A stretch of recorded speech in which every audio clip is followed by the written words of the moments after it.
Desde hace algunos años ha tomado mucha fuerza la palabra Alzheimer, enfermedad cuyos síntomas más comunes están relacionados con la desorientación en el tiempo y el espacio y bueno, con la pérdida de la memoria corta, sobre todo, aquello que ha ocurrido recientemente.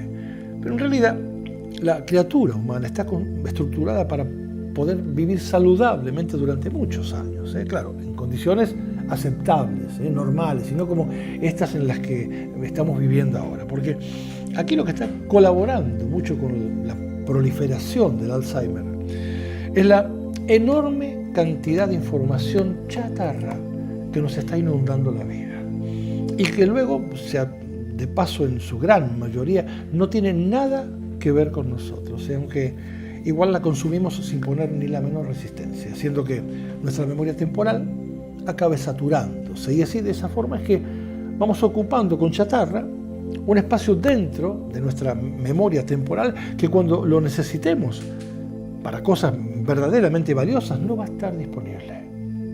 Por si no lo sabías, te cuento que el Alzheimer se está haciendo presente en la vida de la criatura humana a edades cada vez más tempranas.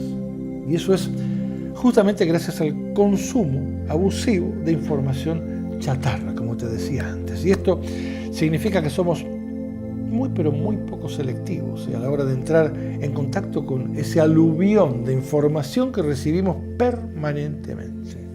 Y el precio ya lo estamos pagando con esta creciente cantidad de casos de Alzheimer en la población mundial, y de ahí la existencia de Mi Ganzúa, que siempre está fijándose en esas cosas. Es para dejarte saber que, de continuar así, el futuro cercano de esta raza humana estará inundado de casos de Alzheimer en individuos de mediana edad.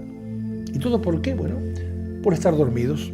Todo por haber caído en un estado de hipnosis colectiva, por haber caído en la trampa del uso indiscriminado de la tecnología, y por eso es que permanentemente aquí en Mi Ganzúa te digo, despierta, y date cuenta. No permitas que te sigan enajenando así del modo que lo están haciendo. No dejes que te manipulen como si fueras algo así como una marioneta, y haciéndote creer que ese río de chatarra informativa se trata de un inofensivo entretenimiento, porque ¿sabes una cosa?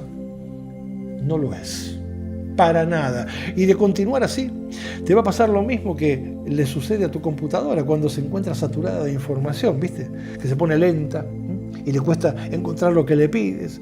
¿Y tú qué haces? Bueno, cuando le pasa eso a tu computadora, bueno, le tienes que aumentar la memoria o tienes que empezar a eliminar de ella cierta información que ya no te sirve para nada, ¿verdad? Pero ahora, aquí en Mi Ganzúa, te cuento que tu memoria temporal tiene capacidad suficiente y que no te hace falta aumentarla para nada. Pero lo que sí tienes que hacer, y yo te diría que urgentemente, es dejar de bombardearla con tanta chatarra. Tienes que dejar de funcionar como si fueras un barril sin fondo, porque lamentablemente no lo eres. Y cuando no cabe más, no cabe más. De otro modo, este planeta en no mucho tiempo estará habitado por demasiada gente joven con Alzheimer. Así es que despierta y no te transformes en uno más de ellos. Date cuenta de lo que está pasando, porque como siempre te digo aquí en Mi Ganzúa, y te puedo asegurar que no son solo palabras, te iluminas tú o no te ilumina nadie.